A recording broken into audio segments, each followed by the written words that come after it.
Wala akong ibang habol sa pagiging hunter kundi pera. Di ako naniniwala. Hindi ko na problema yon. Sabihin mo nga, naniniwala ka ba talagang lahat ng bagay dito sa mundo ay kayang bilhin ng pera?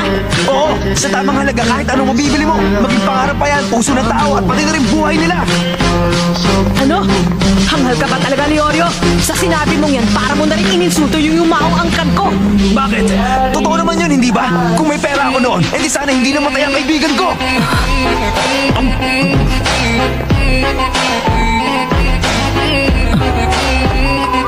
Nagkasakit ba?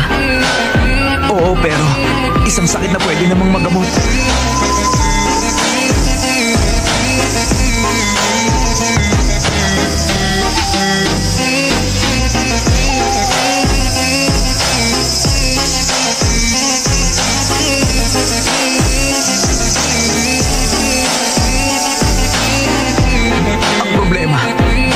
Pero para ipo-opera siya, napakamangmang ko noon.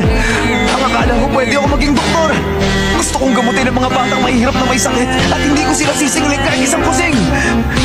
Naisip ko pag nagawa ko yun, maharap ko ang mga magulang ng kaibigan